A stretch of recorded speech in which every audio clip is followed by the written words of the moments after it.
ఉన్నది, అప్పుడు నీ సరిహద్దులు విశాలపరచబడును. ఈ సంవత్సరం మన ధ్యాన అంశం పునర్నిర్మాణము లేదా మరలా కట్టించబడుట.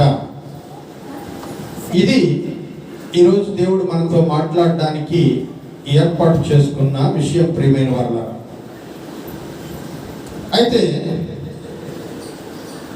దేవుని గ్రంథములో ఏ మాట కూడా నిరుపయోగంగా కానీ నిర్లక్ష్యంగా కానీ మాట్లాడటం లేదు.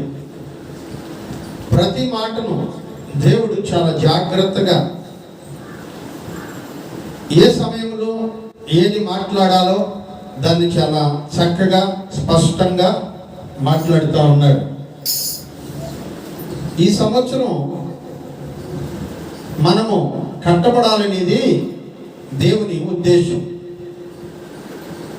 పోయిన సంవత్సరం పునరుద్ధరించబడ్డం దేవుని ఆలోచన.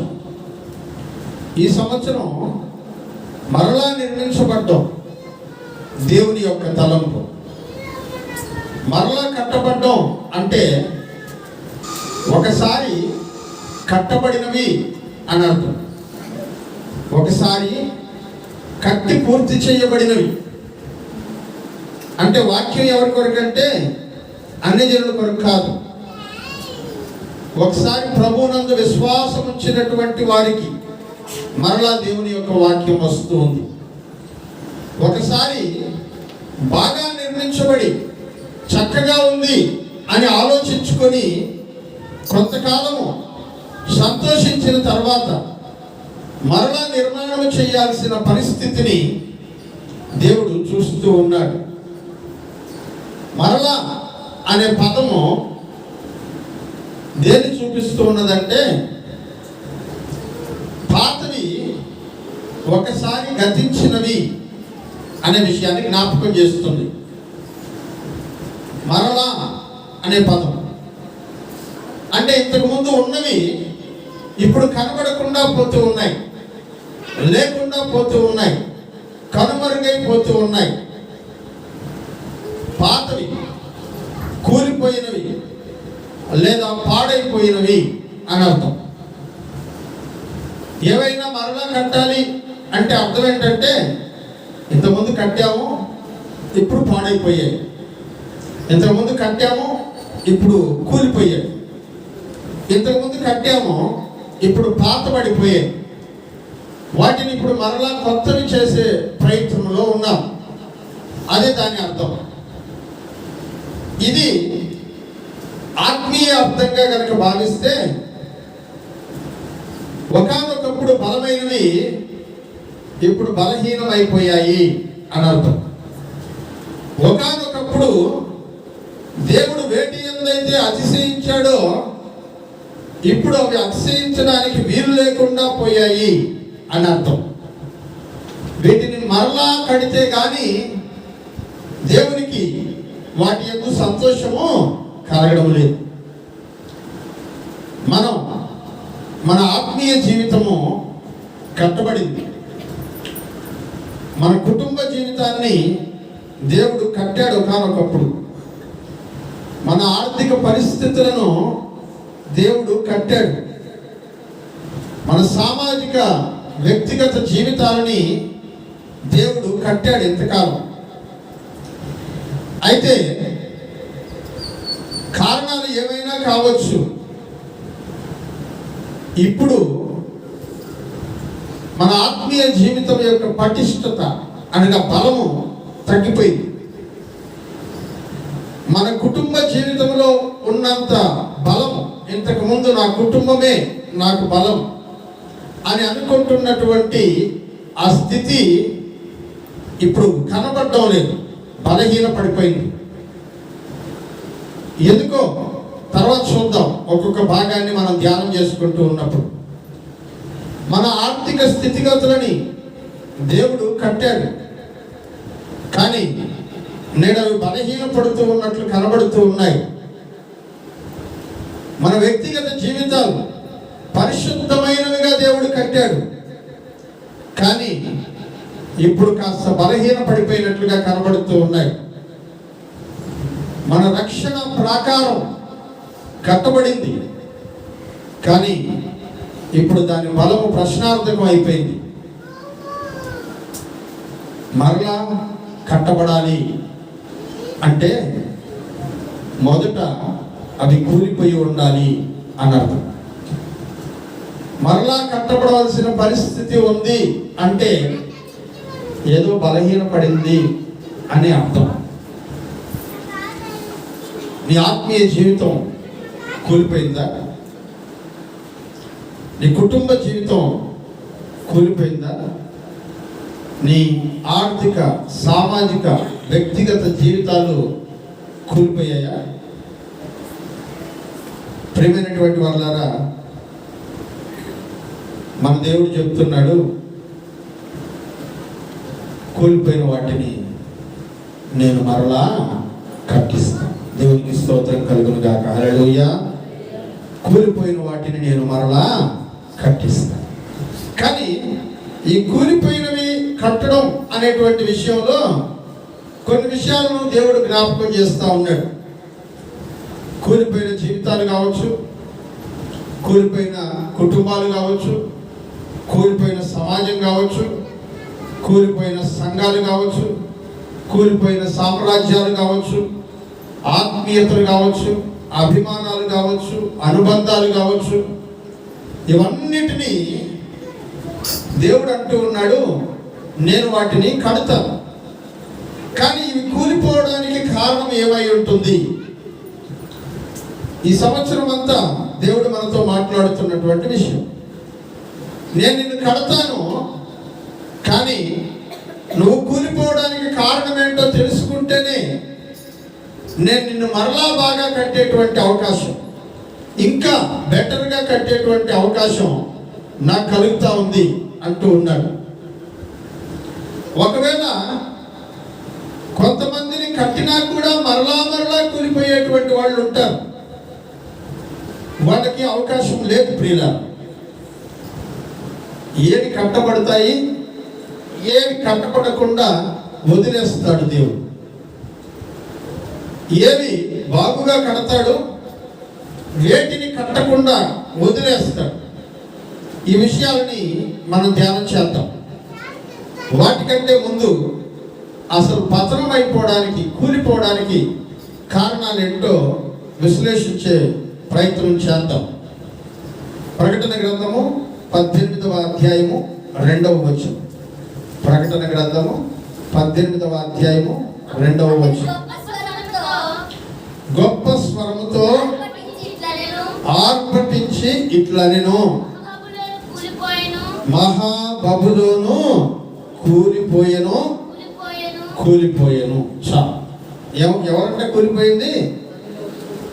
మహాబబులోను. ఇది కూలిపోయింది. ఎప్పుడు చెప్తున్నాడు ఈ మాట అంటే ప్రకటన గ్రంథంలో చెప్తున్నాడు.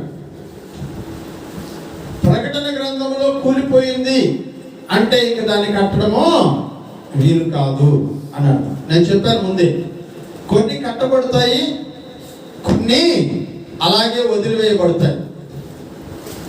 కట్టబడేటువంటివి ఏవో చూస్తాం, అలాగే వదిలివేయబడేటువంటివి ఏంటో కూడా చూస్తాం.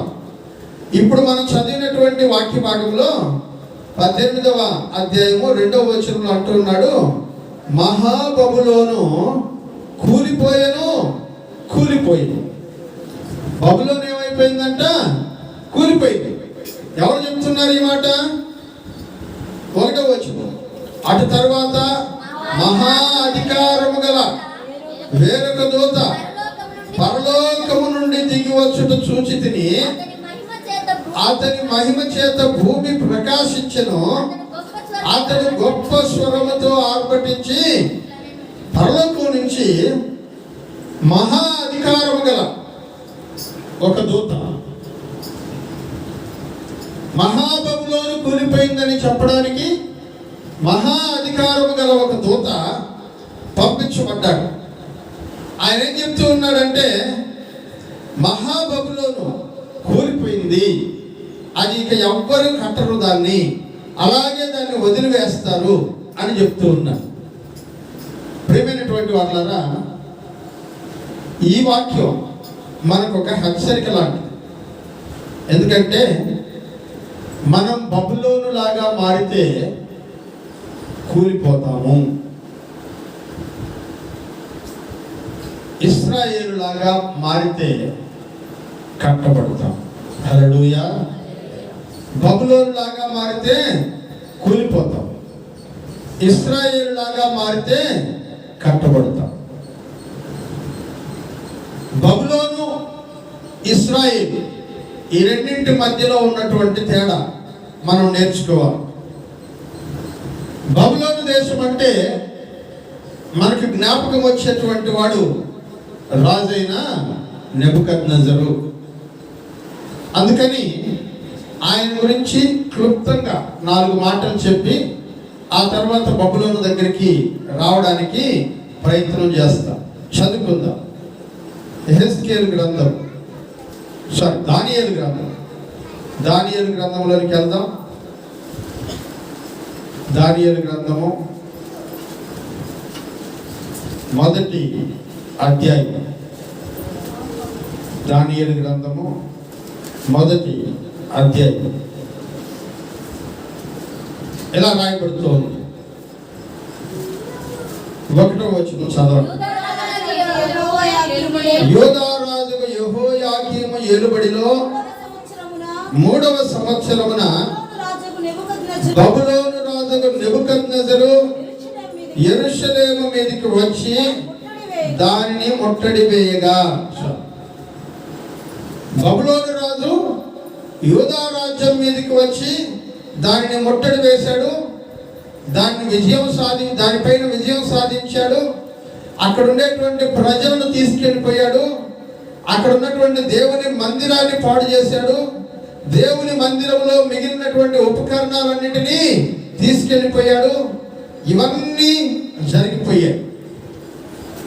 వాక్యంలో మనం చూస్తున్నటువంటి విషయం ఏంటంటే, అతనికి దేవుడు విజయాల మీద విజయాన్ని ఇస్తూ వచ్చాడు.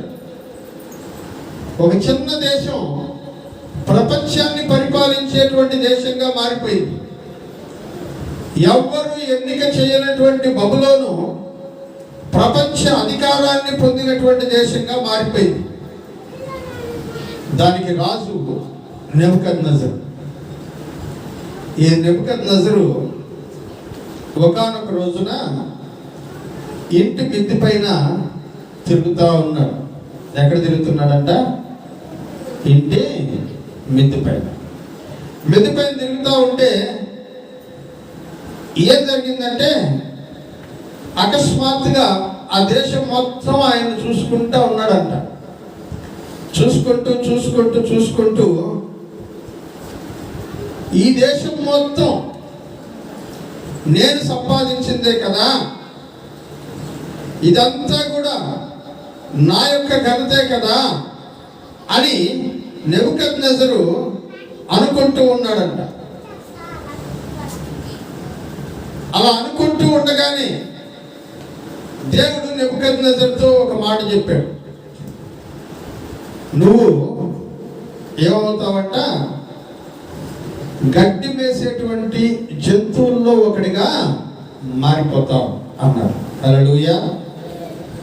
బబులోను యొక్క పతనానికి, కూలిపోవడానికి ఇది ప్రారంభం. బబులోను పతనానికి, కూలిపోవడానికి ప్రారంభం ఇదే. ఎందుకంటే అప్పటిదాకా బబులోను దేశాన్ని దేవుడే ఆశీర్వదించాడు. గొప్ప స్థితిలో ఆ రాజ్యాన్ని పెట్టాడు. కానీ ఆ రాజంట గొప్ప స్థితిలో ఉండాల్సిన వాడు, దేవుణ్ణి గణపరచవలసిన వాడు, ఇప్పుడు దేవుణ్ణి వదిలిపెట్టేసి తనను తాను పొగుడుకోవడం మొదలుపెట్టాడు. ఇక్కడ ఉన్నటువంటి మనందరిలో కూడా ఈ బలహీనత ఉంది. ఏంటంటే మేము చాలా మంచివాళ్ళము, అదే ఫీల్. అందుకని ఇప్పుడు చెప్పం, నేను ఎప్పుడు అనుకోనండి అని అంటాం. ఇప్పుడు చెప్పం. ఎప్పుడు బయటకు వస్తుందంటే ఒరిజినల్గా ఆ మాట ఎవరితో తగ్గు వేస్తుంటావు అనుకో, నువ్వెంత చెప్పండి, మీరు చెప్పండి, అప్పుడు వస్తుంది బయటికి. అసలు వాడు ఎంత ఇంత మాట్లాడడానికి నా గురించి అంటే నువ్వు వాళ్ళకంటే గొప్పవాడు అనే ఫీలింగ్లో ఉన్నావు, గొప్పదాని అనే ఫీలింగ్లో ఉన్నావు. బయటికి రాదది. చాలా తీవ్రమైన భావోద్వేగాలు వచ్చినప్పుడు మాత్రమే బయటికి వస్తుంది. మనసులో ఉంటుంది. ఏదో కూడా పాపం మనసులో ఎంతకాలం అది ఉండింది. బబులోను రాజు కూడా నేను చాలా గొప్పవాడిని, ఈ ప్రపంచాన్ని జయించాను, ఎంతకంటే గొప్ప విషయం ఏముంటుంది అని అనుకుంటూ ఉన్నాడు. ప్రియమైనటువంటి వాళ్ళరా, అనుకున్నటువంటి వాడు దాన్ని మనసులోనే ఉంచుకొని ఏదో ఒక రోజున దేవుడు మనసుతో మాట్లాడినప్పుడు క్షమాపణ అడిగి ఉంటే చాలా బాగుండేది. కానీ మనసులో మాట మనసులో నిలవకి ఎక్కడికి వచ్చేసిందంట? నోట్లోకి వచ్చేసిందంట. హల్లెలూయా. అందుకనే మనసులో మాట పెదవి దాటకుండా ఉన్నంత వరకు భద్రంగా ఉంటుంది. పెదవి దాటిన తర్వాత పరిణామం చాలా తీవ్రంగా ఉంటుంది. నీ మనసులో ఏమనుకుంటున్నావో అది పెదవి దాటి బయటికి రాకముందే దేవుని చేత పరీక్షించబడాలి. ప్రియులారా, దేవుని చేత పరీక్షించబడకుండా ఏ మాట నీ నోట్లో నుంచి బయటికి వచ్చినా సరే దాని యొక్క పరిణామాలు చాలా తీవ్రంగా ఉంటాయి. నువ్వు మాట్లాడుతున్నటువంటి మాట నీ గురించే కావచ్చు, పరుల గురించి మాట్లాడే అలవాటు నీకు లేకపోవచ్చు, కానీ నీ గురించి అయినా నువ్వు మాట్లాడుతున్నటువంటి మాట దేవుని చేత పరిశీలించబడకుండా పరీక్షించబడకుండా బయటికి వస్తే దాని పరిణామం దుష్పరిణామమే కానీ సత్పరిణామం కాదు.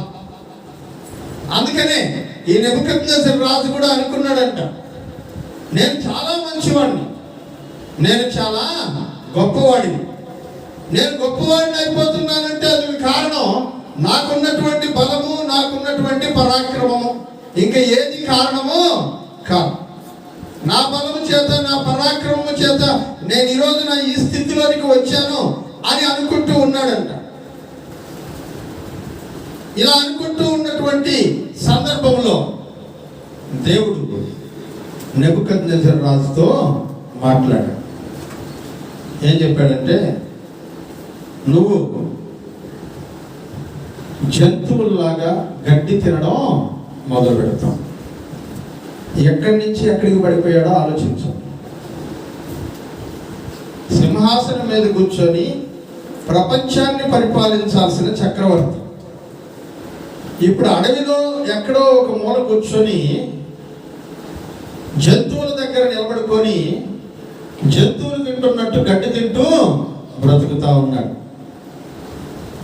అంతఃపురంలో భోజనం ఎలా ఉంటుంది?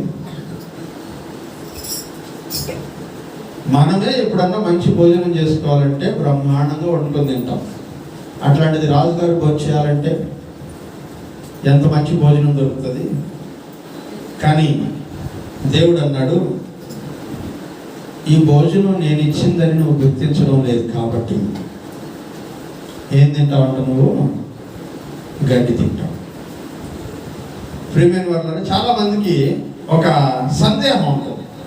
ఈరోజు ఆ సందేహం తీరుతుంది అనుకుంటా చాలా మందికి. అదేంటంటే, క్రైస్తవులందరూ ప్రార్థన చేసుకుని భోజనం తింటారు ఎందుకు అనేది చాలా మంది యొక్క సందేహం. నాతోటి చిన్నప్పుడు స్నేహితులు ఉండేవాడు. భోజనానికి కూర్చుంటే చాలు వాళ్ళు మాట్లాడుకుంటూ ఉంటారు, నేను ప్రేయర్ చేసుకుంటుంటే వాడు అనేవాడు, వాడు దండం పెట్టుకుంటున్నాడు లేదా మీరు కానిండే అనేవాడు. ఎవరికి దండం పెడుతున్నాం? భోజనానికి కాదు దండం పెట్టేది. ఎవరికి? భోజనం ఇచ్చిన దేవునికి. హల్లెలూయా. అదే కీర్తన గ్రంథంలో మరొక చోట ఆయన చెప్తాడు, ప్రార్థన చేయకుండా ఆహారం మింగునట్లు నా ప్రజలను మింగుటకు మీకు తెలివి లేదా అనే మాటను ఉపయోగిస్తారు. అంటే దేవుడిచ్చినటువంటి ఆహారాన్ని ఇచ్చినందుకు కృతజ్ఞతలు చెల్లించి, అలా లేనటువంటి భోజనం లేని వాళ్ళు ఎంతో మంది ఉన్నారు, వాళ్ళకి భోజనం దయచేయమని దేవుడిని బ్రతిమలాడి, ఆ తర్వాత భోజనాన్ని పరిశుద్ధపరచమని దేవుడిని అడిగి భోజనం చేయకుండా ఇదంతా నేను కష్టపడి సంపాదించుకున్న కష్టార్జితం. ఈరోజు కూడా చాలా మంది ఇదే ఫీలింగ్లో బ్రతుకుతా ఉన్నారు. నేను సంపాదించుకుంటున్నా, నేను దాచిపెట్టుకుంటున్నా, నేను గొప్పవాడిని అవుతూ ఉన్నాను. ఒక్క దెబ్బే మూట కట్టుకున్న ముళ్ళంతా ఎగిరిపోవడానికి ఒక్కటే ఒక్క దెబ్బ, ఏమి 5 పైసలు కూడా మిగలదు. హల్లెలూయా, ఏమి నమ్మకం కదా. హల్లెలూయా. ఏదో ఈ సంవత్సరం కడతామన్నారు, ఈయనేమో కూలిపోవడానికి గురించి చెప్తున్నాడు అనుకుంటున్నాడు. కడదాం, ముందు కూలిపోవడానికి గురించి ఆలోచిద్దాం. మనం ఎక్కడ కూలిపోయినామో తెలియాలి కదా, ముందు అక్కడ తెలుసుకుంటే. ఎందుకంటే గోడ పడిపోయింది, కూలిపోయిందంటే ఎందుకు కూలిపోయింది ముందు ఇది ఆలోచించాలి. కుంగిపోయిందంటే అక్కడ నేల బాగలేదు అని ఆలోచించాలి. ఎక్కడ బాగోలేదో అక్కడ ముందు దాన్ని బాగు చేసి ఆ తర్వాత గోడను కట్టాలి. అంతేగాని కూలిపోయింది కదా అని మళ్ళా పెరిగేసి మళ్ళీ అదే ప్లేస్లో అక్కడే కడితే దానివల్ల ఉపయోగం ఉండదు ప్రియులారా. అందుకనే ముందేం చేయాలంట, కూలిపోవడానికి గల కారణాలు తెలుసుకొని ఆ తర్వాత మరలా నిర్మాణం ప్రారంభిస్తే శాశ్వతమైన నిర్మాణంగా మిగులుతుంది. అప్పటిదాకా మనం కొంచెం ఓపిక పట్టాలి. కట్టే పని మొదలు పెట్టేదాకా కొంచెం ఓపిక పట్టాలి. అందుకనే వాక్యం మనకు తెలియజేస్తుంది, నెబుకద్నెజరు జీవితంలో నెబుకద్నెజరు అంట, నేను చాలా గొప్పవాడిని, నేను గొప్పవాడిని అయ్యాను కాబట్టే ఈ స్థితిలో ఉన్నాను అని అనుకుని తన రాజ్యాన్ని గురించి తనకు తాను గొప్పలు చెప్పుకోవడం మొదలు పెట్టాడు. అందుకని దేవుడు అతనితో చెప్పాడంట, ఇదిగో నీ రాజ్యము నిలవదు, నీ రాజ్యము నిలవదు. కారణం ఏంటంటే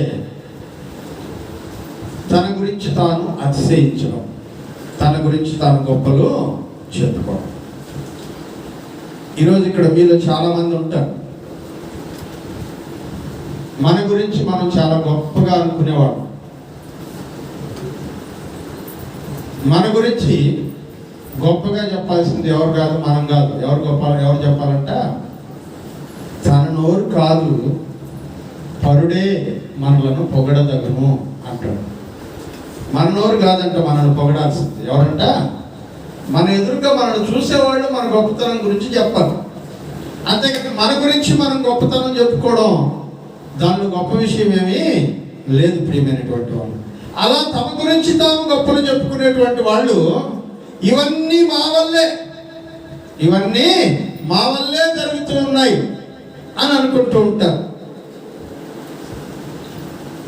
కొంతమంది చెప్తూ ఉంటారు, ఎవరైనా బాగా మంచి స్థితిలోకి వెళ్ళారనుకోండి, గొప్ప స్థితిలోకి వెళ్ళారు, బాగా బ్రతుకుతున్నారంటే దేన స్థితిలో ఉండేటువంటి వాళ్ళు వాళ్ళని చూసి చెప్తూ ఉంటారు, వాళ్ళకి ఒకప్పుడు ఏమీ లేదు, మేము ఇచ్చినాం ఏంటంట. మరి మీరు ఇచ్చినవాడు కదా, మీరు వాళ్ళకంటే గొప్పగా ఉండదా? మీరు ఎందుకు ఇప్పుడు ఆ స్థితిలో లేరు? ఆలోచించాలి. మీరు ఇచ్చారు నిజమే. మనం చెప్పేది ఎలా ఉంటుందంటే, మనం ఇచ్చాం కాబట్టి వాడు ఆ స్థితిలో ఉన్నాడు అంటాం. కానీ ప్రియులారా, దేవుడు ఆశీర్వదించాడు కాబట్టి వాళ్ళు ఆ స్థితిలో ఉన్నారు. హల్లెలూయా. మన ఎదుటివాడు గొప్పవాడు అవుతున్నాడంటే అది నువ్వో నేనో చేసిన సహాయం కాదు, దేవుని యొక్క సహాయం. దేవుడు ఇచ్చాడు కనుక వాళ్ళు ఆ స్థితిలో ఉండగలుగుతూ ఉన్నారు. దేవుడు ఇచ్చాడు కనుక వాళ్ళు ఆ స్థితిలో ఉన్నారు. అందుకని దేవుణ్ణి కనపరచాలి, దేవుణ్ణి మహిమపరచాలి. వాడు గొప్పవాడు కావడానికి దేవుడు నిన్ను వాడుకున్నందుకు దేవునికి స్తోత్రం చెప్పాలి. అంతేగాని మనుషుల ఎదుట నిన్ను నువ్వు పొగుడుకునేటువంటి అనుభవంలో ఉంటే దేవుడు అంటాడు, నువ్వు కూలిపోతావు. మహాబబులోను కూలిపోయింది. అందుకు మొదటి కారణం ఎవరంటే నెబుకద్నెజరు రాజు. ఎందుకంటే తన సామ్రాజ్యాన్ని గురించి గొప్పలు చెప్పుకొని తన సామ్రాజ్య పతనానికి తానే కారకుడయ్యాడు. ఒకవేళ ఇక్కడ ఉన్నటువంటి మీలో ఎవరైనా మీ గురించి మీరే గొప్పలు చెప్పుకుంటా ఉంటే ఈ రోజు నుంచి ఫుల్ స్టాప్ పెట్టండి. ఎందుకంటే ఈ రోజున మనం ఈ స్థితిలో ఉన్నామంటే కారణం మన ప్రభు అయిన యేసుక్రీస్తు. హల్లెలూయా. అందుకని ఆయనను ఘనపరచడం అలవాటు చేసుకో. యాకోబు భక్తుడు ఇదే మాటలు చెప్తాడు. చదవండి ఒకసారి యాకోబు పత్రికని. యాకోబు పత్రిక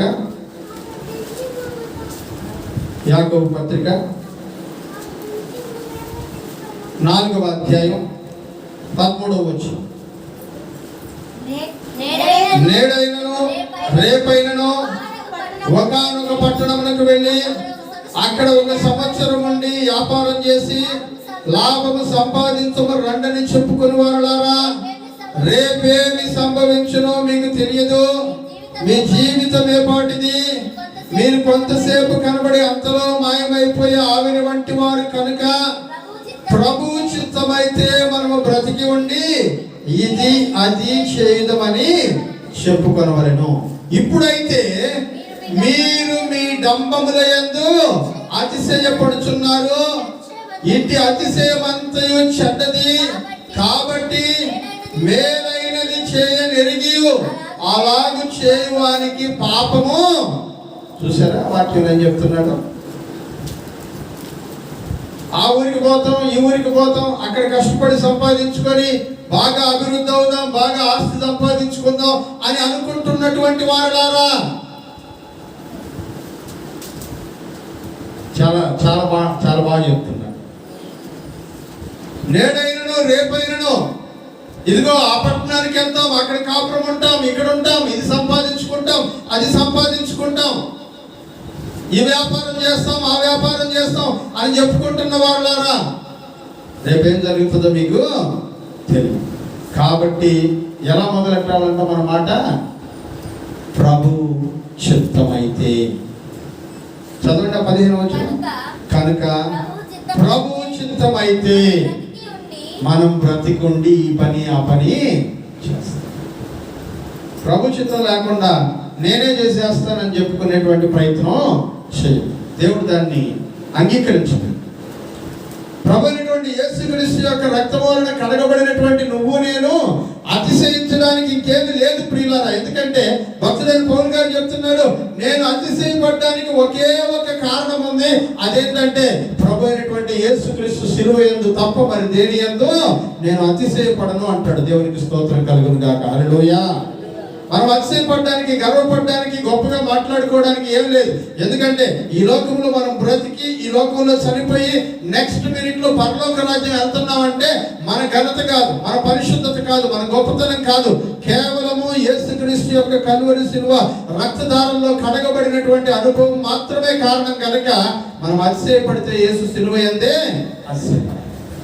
అదే యాకోబు పత్రికలో భక్తుడు తెలియజేస్తా ఉన్నాడు. అందుకనే ఆ లాస్ట్ లైన్కి వచ్చేటప్పటికి ఏమంటున్నాడు తెలుసా? ఇప్పుడైతే 16వ వచనంలో ఏం చేస్తున్నారంట? మీ డంబముల యందు అతిశయపడుతూ ఉన్నారు. ఇట్లాంటి అతిశయం అంతా ఏంటంట? చెడ్డది. ఎవరు చెప్తున్నారు అతిశయపడేది చెడ్డదని? దేవుడు చెప్తున్నాడు. మన అతిశయము చెడ్డది. మీకు మాట చెప్తాను, రాజుని ఇక్కడ తీసుకురాకూడదు, అయినా సరే ఒక ఉదాహరణ కోసం చెప్తాను. హిజ్కియా రాజు, ఆయన గురించి మీకు అంతా తెలుసు, చాలాసార్లు విన్నారు. లాస్ట్ పార్ట్ చెప్తాను. బాగలేకుండా వస్తే దేవుడి దగ్గరికి వెళ్ళి ప్రార్థన చేసి వెంటనే జవాబు తెచ్చుకొని 16 సంవత్సరాల ఆయుష్ను దేవుడి దగ్గర నుంచి సంపాదించుకున్నటువంటి గొప్ప దైవజనుడు. బాగైపోయాడు, ఆరోగ్యవంతుడైపోయాడు, దేవుని మందిరానికి వెళ్తా ఉన్నాడు. బాగలేకుండా వచ్చి బాగయ్యాడని పక్కన ఉండేటువంటి బబులోను రాజుకే తెలిసింది. ఎవరికి తెలిసిందంట? బబులోను రాజుకి తెలిసింది. బబులోను రాజు మనుషుల్ని పంపించాడంట. ఎవరి దగ్గరికి? హిజ్కియా రాజు దగ్గరికి. బాగున్నాడా, క్షేమంగా ఉన్నాడా అడిగి రండి. ఆయన బాగలేకుండా ఉన్నాడు కదా, నేను ఆయనకు మంచి స్నేహితుడు లాంటి వాడిని అని చెప్పిరండి, యోగక్షేమాలు విచారించి రమ్మన్నానని చెప్పిరండి అని పంపించాడు. వాళ్ళు వచ్చారు యోగక్షేమాలు తెలుసుకోవడానికి. వచ్చినటువంటి ఆయన బబులోను దేశం నుంచి వచ్చిన అన్ని జనులకి ఏమని చెప్పుండాలి చెప్పండి? ఎలా ఉన్నారండి, బాగున్నారా అంటే ఏం చెప్పాలి? బాగున్నాను, దేవుని కృపను బట్టి. హల్లెలూయా. మీ నోట్లోంచి ఆ మాట వస్తుందా? హృదయపూర్వకంగా మాట పలుకుతున్నారా? దేవుని కృప వల్ల బాగున్నాడు. ఈ మాట చెప్పాల్సినటువంటి వాడు ఏం చెప్పడం మొదలు పెట్టాడో తెలుసా? తన ఇంటికి తీసుకొచ్చి ఇంట్లో ఉన్నటువంటి వాళ్ళందరికీ, వచ్చినటువంటి వాళ్ళందరికీ తన ఇంట్లో ఉండే ప్రతి గది చూపించి, ఆ గదిలో ఉన్నటువంటి ధనరాశులను చూపించి, ఆ గదిలో ఉన్నటువంటి గొప్పతనాన్ని చూపించి, యుద్ధ ఉపకరణాలు చూపించి, తన గురించి తాను గొప్పలు చెప్పుకోవడం మొదలుపెట్టాడు. తన గురించి తాను గొప్పలు చెప్పుకోవడం మొదలుపెట్టాడు. వాళ్ళు వచ్చారు, చూశారు, వెళ్ళిపోయారు. వెళ్ళిపోగానే యెషయా ప్రవక్త వచ్చాడు ఆయన దగ్గరికి. ఎవరు వచ్చారు? ఈ యెషయా ప్రవక్త వచ్చి, బబులోను దేశం నుంచి నీ దగ్గరికి ఎవరన్నా మనుషులు వచ్చారా అని అడిగాడు. అవునండి, కొంతమంది వచ్చారు, ఎలా ఉన్నారో చూసిపోదామని పలకరించమని రాజుగారు పంపించారంట. పంపించారు. Very good. నువ్వేమేమి చూపించావు నీ ఇంట్లో వాళ్ళకి? నా దగ్గర ఉండే అన్నీ చూపించేశాను. ఏంటంటే నా దగ్గర ఉండే అన్నీ.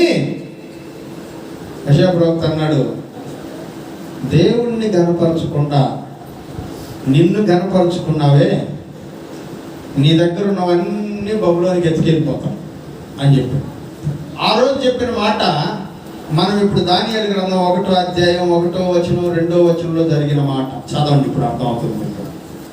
ఆ రోజు ఆయన చెప్పిన మాట ఇప్పుడు దానియేలు గ్రంథం 1వ అధ్యాయం 1, 2 వచనాల్లో నెరవేరింది. బబులోను రాజుకు నెబుకద్నెజరు యెరూషలేము మీదకు వచ్చి దాన్ని ముట్టడి వేయగా ప్రభువు యూదా రాజుకు యెహోయాకీము దేవుని మందిరములోని శేషించిన ఉపకరణములను ఆ రాజు చేతికి అప్పగించిన గనుక అతడు ఆ వస్తువులను షీనారు దేశములోని తన దేవతాలయములోనికి తీసుకొని పోయి తన దేవతాలయపు బొక్కసమునందు ఉంచెను. ఎందుకు తీసుకెళ్ళిపోయాడంటే హిజ్కియా రాజు ఉన్నాడు కదా, ఆ రాజు యొక్క అతిశయం ఈరోజు ఇశ్రాయేలు దేశంలో దేవుని మందిరంలో వస్తువులన్నీ ఇంకొకటి తీసుకెళ్ళిపోవడానికి కారణం. ప్రేమైన వాళ్ళారా, మన అతిశయం మనం కూలిపోవడానికి కారణమవుతుంది. అతిశయానికి ఇంకొక పేరు చెప్పండి, ఇంకొక పదం.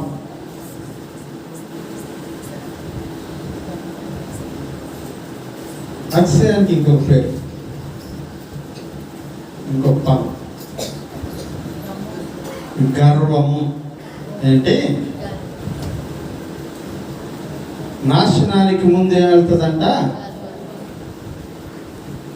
ఎవరు చెప్పండి, మనం పడిపోతామని ఎవరు చెప్పండి.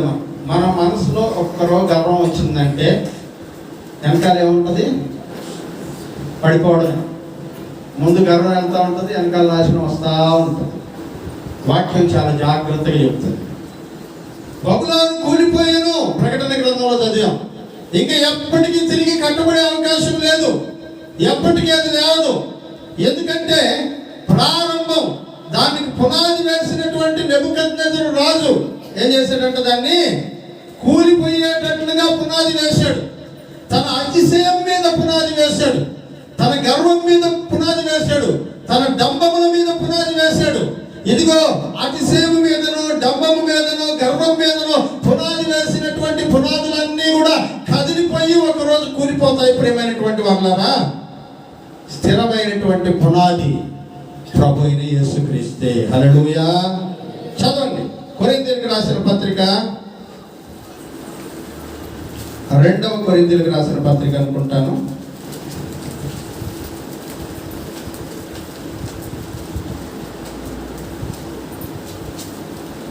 చదవనమ్మా, ఎవరికైనా దొరికితే వాడు.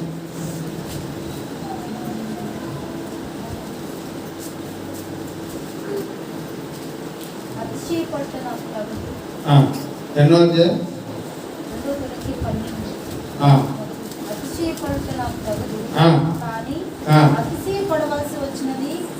అది కాదు, పునాది క్రీస్తే అని ఉంటుంది చూడండి ఒక మాట.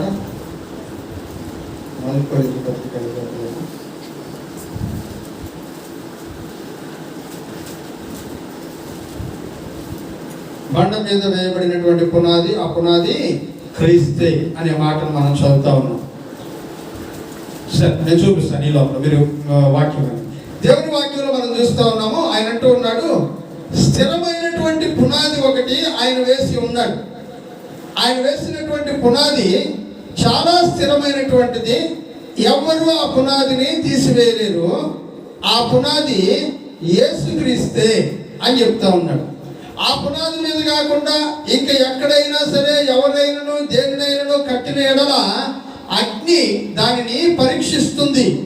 అది అగ్ని చేత నిలబడితే బహుమానం దొరుకుతుంది, లేకపోతే నిలబడకుండా పోతుంది. ప్రియమైనటువంటి వాళ్ళారా, దేవుని గ్రంథం మనకు తెలియజేస్తున్నటువంటి మాట, మీరు కడుతున్నటువంటిది మీ యొక్క జీవితము అతిశయం మీద కడుతున్నారా, లేకపోతే ప్రభు అయినటువంటి యేసుక్రీస్తు అనే పునాది మీద కడతా ఉన్నారు?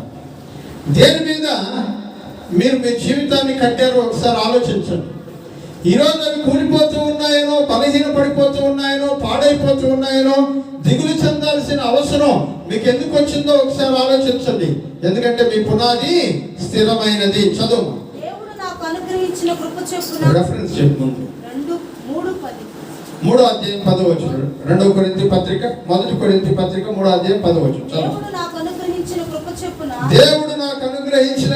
కృప చొప్పున నేర్పరైన శిల్పకారుని వలె పునాది వేసి తిని మరి ఒకడు దాని మీద కట్టుచున్నాడు.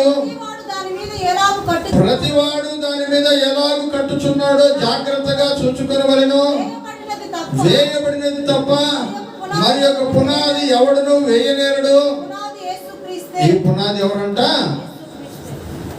ఒకటి మీ అతిశయం మీద కట్టేది, రెండవది యేసుక్రీస్తు మీద కట్టేది. వాక్యం చెప్తుంది యేసుక్రీస్తు స్థిరమైన పునాది. ఆయన మీద కట్టబడేది శాశ్వతంగా నిలబడుతుంది. మీ అతిశయం మీద కట్టేవన్నీ కూడా కూలిపోతాయి. బబులోను రాజు యొక్క అతిశయం బబులోను కూలిపోవడానికి కారణమైంది. ఒకవేళ మీ అతిశయం మీ జీవితం కూలిపోవడానికి కారణం అవుతుందేమో. మీ అతిశయం మీ ఆత్మీయ జీవితం కూలిపోవడానికి కారణం అవుతుందేమో. మీ అతిశయం మీ కుటుంబం కూలిపోవడానికి కారణం అవుతుందేమో. మీ అతిశయం మీ వ్యక్తిత్వం కూలిపోవడానికి కారణం అవుతుందేమో.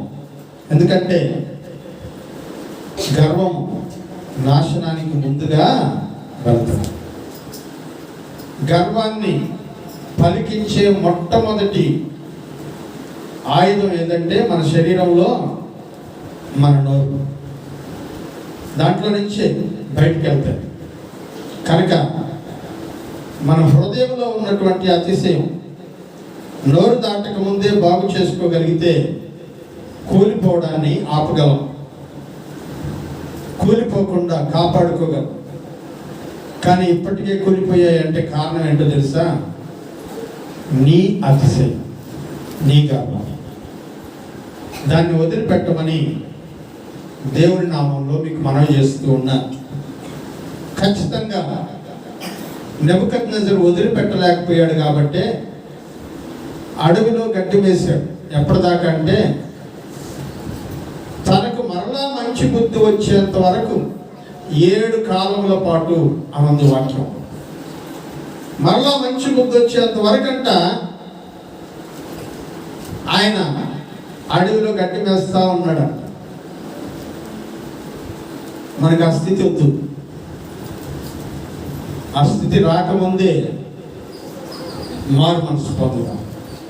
తలలోంచండి, ప్రార్థన చేసుకుందాం. ప్రార్థన. ప్రియమైనటువంటి వాళ్ళారా,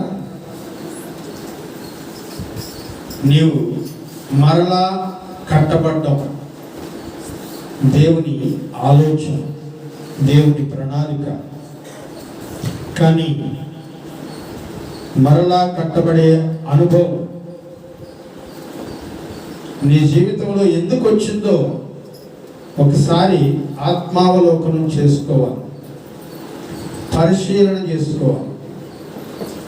అలా పరిశీలన చేసుకోకపోతే మన జీవితాలు పతనమైపోతాయి, లేవలేని స్థితికి వెళ్ళిపోతాయి. కట్టబడినటువంటి అనుభవంలో మనం బ్రతకవలసిన వాళ్ళం కూలిపోతున్నటువంటి అనుభవంలోనే ఉండిపోతూ ఉన్నాం. ప్రకటన గ్రంథంలో మనం చూసాము, మహాబబులోను కూలిపోయెను. మహా అనే పదం వాడారు, ఎందుకంటే అది ఎంత గొప్పదో. అంత గొప్పదే కూలిపోతే నువ్వు నేను ఎంత చెప్పు. అంత గొప్పదే ఇక లేవలేకుండా పడిపోతే నువ్వు నేను ఎంత చెప్పు. అమ్మా, దేవుడు బ్రతకమన్నట్టు బ్రతుకుదాం. నలుగురు మనుషులు బతుకుతున్నట్టు కాదు మనం బ్రతకాల్సింది, దేవుడు బ్రతకమన్నట్టు బ్రతుకుదాం. వాళ్ళని చూసి వీళ్ళని చూసి వాళ్ళంట బ్రతుకుతున్నారు, వీళ్ళంట బ్రతుకుతున్నారు వద్దు. ఎట్ట బ్రతకాలో దేవుడు చెప్పాడు నీకు. దేవుడు బ్రతకమన్నట్టు బ్రతకడానికి ప్రయత్నం చేయి. ఎందుకు దేవుడు బ్రతకమన్నట్టు బ్రతకాలో తెలుసా? మిగిలిన వాళ్ళందరూ అతిశయం మీద కట్టుకుంటా ఉన్నారు. ఆ అతిశయం ఒక రోజున కూలిపోతుంది. అయ్యో, మేము కళ్ళతో చూస్తూ ఉండగానే వాళ్ళు డెవలప్ అయిపోతూ ఉన్నారే, నువ్వు కూలిపోతుంది అంటున్నావా? బబులోను సామ్రాజ్యం కూడా ఆది కాండంలో ప్రారంభమైంది 11వ అధ్యాయంలో. ప్రకటన గ్రంథం 18వ అధ్యాయం దాకా ఇంకా నిలబడుకుని ఉంది. ఎంత సుదీర్ఘమైన కాలమో ఆలోచించు. ప్రియమైనటువంటి వారులారా, శాశ్వతమైనటువంటి వినాశనానికి సమయం పట్టొచ్చు. ఆ శాశ్వతమైనటువంటి వినాశనం కావడానికి సమయం పడుతుందని నువ్వు కూడా వాళ్ళని ఆలోచించు. వాళ్ళలాగా బ్రతుకుతానంటే ఆ శాశ్వత వినాశనంలో నువ్వు కూడా చిక్కుకొని పోతావు. సజీవుడిగా ప్రభు సన్నిధిలో నిత్యమైనటువంటి రాజ్యంలో బ్రతకడం నీకు ఇష్టమా? లేకపోతే కూలిపోతున్నటువంటి బబులోనులోకి వెళ్ళిపోయి నువ్వు కూడా కూలిపోతావా? ఈ రోజున బబులోనులోనికి పరిగెత్తుతున్నటువంటి వాళ్ళు ఉన్నారు. ఓ, అక్కడ అది ఇక్కడ అది, వాళ్ళలాగా వీళ్ళలాగా నేను ఉండాలనుకుని ఆరాటపడుతున్నటువంటి వాళ్ళు ఉన్నారు. ప్రభు నీకు చూపించినటువంటి జీవితాన్ని వదిలిపెట్టేసి నీ ఇష్టానుసారమైన జీవితంలోనికి పరిగెత్తే ఆరాటంలో దేవుణ్ణి మర్చిపోతూ ఉన్నాం. ప్రియమైనటువంటి వాళ్ళారా, బబులోను కూలిపోయింది. మహాబబులోను చాలా గొప్పది, కూలిపోయింది. అంత గొప్పదే కూలిపోతే మనం ఎంత? ఒక మాట దాల్దా దేవునికి, నిన్ను నన్ను కొల చేయడానికి. ఆయన ఏమన్నా చెయ్యి చాపాలనా, కొట్టాలనా, తిట్టాలనా? ఒక మాట, ఆ మాట నీ మీద నా మీద అనకముందే మన అతిశయాన్ని వదిలిపెడతాం. బబులోను కూలిపోవడానికి కారణం బబులోను యొక్క అతిశయం. బబులోను మీద నిర్మించబడుతున్నటువంటి ఆ గొప్ప సామ్రాజ్యం పతనం అయిపోవడానికి కారణం బబులోను వ్యవస్థాపకుడైనటువంటి నెబుకద్నెజరు యొక్క అతిశయం. నీ అతిశయం నీ కుటుంబాన్ని కోల్దోస్తుంది. నీ అతిశయం నీ కుటుంబాన్ని కోల్దోస్తుంది. నీ వ్యక్తిగత ఆత్మీయ జీవితాన్ని కోల్దోస్తుంది. నీ బిడ్డల జీవితాన్ని కోల్దోస్తుంది. ఇప్పుడు అది నీకు తెలియదు. కోల్పోయిన తర్వాత వెతుక్కుంటే ప్రయోజనం లేదు. ఒకవేళ నీ జీవితం కోల్పోవడానికి నీ అతిశయమే కారణమేమో, నీ గర్వం కారణమేమో. ఓ, నాకేమి, నేను అట్లాంటి వాడు, నేను ఇట్లాంటి వాడు, నేను అట్లాంటి దాన్ని, నేను ఇట్లాంటి దాన్ని. ఓ, గురువెందుకు తన వెనకాల ఉన్నటువంటి నలుపు తెలియనట్లే నీ జీవితంలో కూడా నీ వెనకాల ఉన్నటువంటి పాపపు ఛాయలు గుర్తించకుండా నీ నోటితో ఏవేవో మాట్లాడేసేవేమో. నీ అతిశయాన్ని దేవుడు తగ్గించున్నాడు. నీ అతిశయాన్ని దేవుడు తగ్గించున్నాడు. దేవుని సన్నిధిలో నీ పాపాలను ఒప్పుకొని విడిచిపెడు. ప్రభువా, నా అతిశయాన్ని తీసేసి నా జీవితంలో ఉన్నటువంటి ఇట్లాంటి పరిస్థితులు రాకుండా వాటిని తొలగించేసి ప్రార్థన చేద్దాం. శంకర్ ప్రార్థన చేస్తారు వాక్యం కొరకు.